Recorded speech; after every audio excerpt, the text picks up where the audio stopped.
Hey, this is Mark Henry, author of Dancing with Energy, Healing, Magic, and Mysticism, here to talk to you more about the occult and the paranormal. Well, today the name of the video is Beware of the Bead Lady.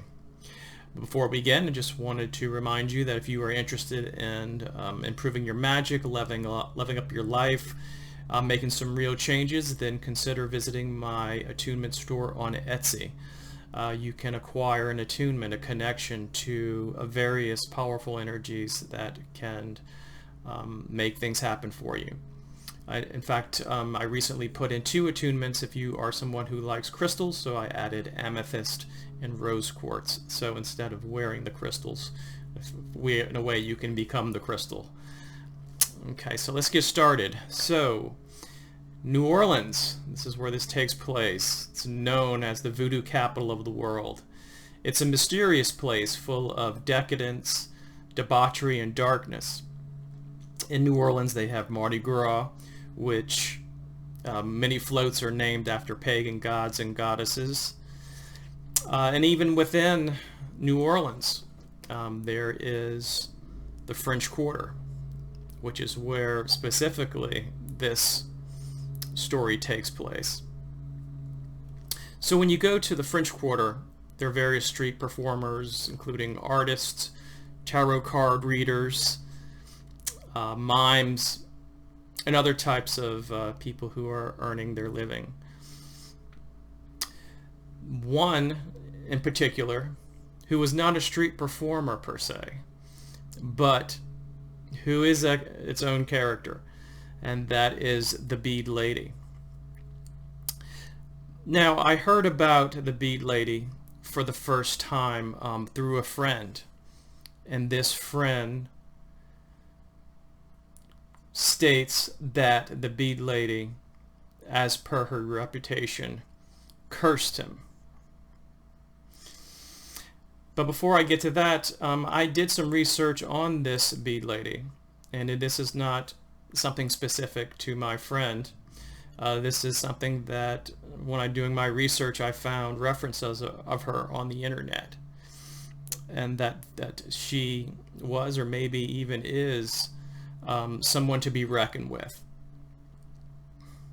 She was witnessed she's been witnessed to be able to disappear quickly in a crowd. Someone might look at her, and then a fraction of a second, person will look back and she'll be gone, even though she was an older lady.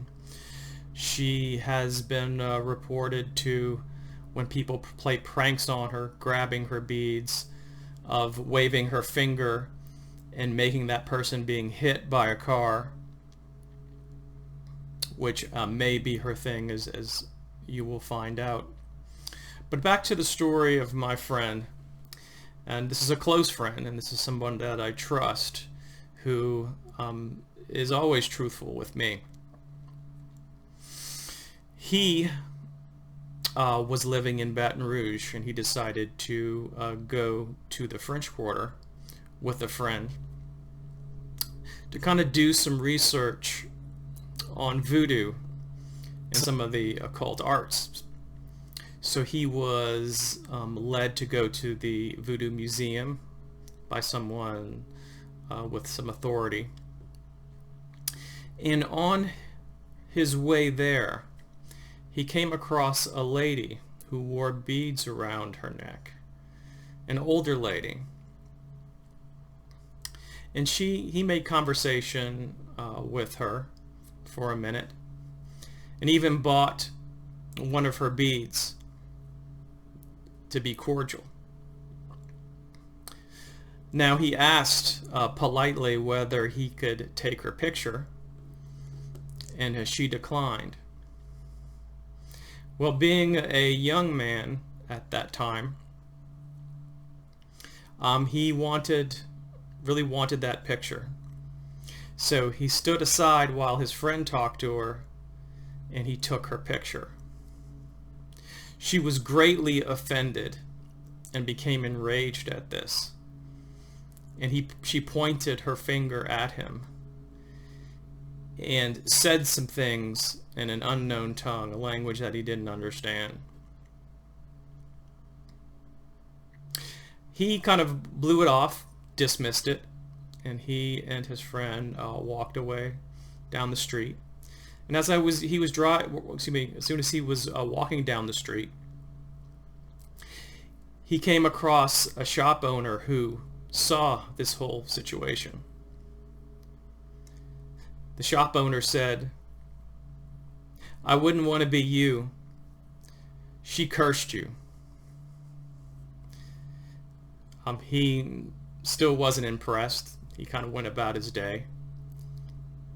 Went back to Baton Rouge. And the next day, he pulled into work, got out of his car, and as he was about to enter the building, he heard a noise, and he looked back and he saw a car swerving on the street.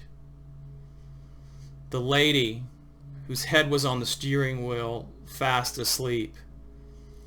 The car suddenly got into the parking lot, speeding, headed right towards him, and struck him as a pedestrian.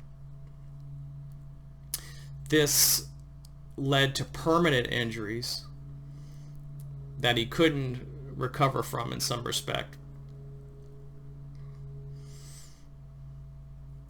And now it looks like that might be a manifestation of this lady's curse. He told me that he returned to the French Quarter after he recovered somewhat from his injuries, able to walk again. And he saw her, and she saw him. Of course, due to this situation, he certainly walked the other way, tried to avoid her. But every street he went on, there she was. He would go quarter of a mile, half a mile in another direction, and there she was. He even says that he took a cab, drove to another part of the city, got out to do some sightseeing, and he saw her again.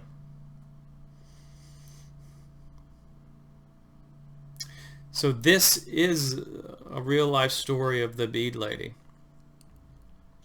According to what I've read, that this is not anything unfamiliar or uncommon per her reputation. So if you are in the French Quarter and you see a lady with beads, be sure to walk the other way. Alrighty, I just wanted to share that story of the character, human, monster, who knows, known as the Bead Lady. Thank you. Please subscribe and like, and I will see you in a future video.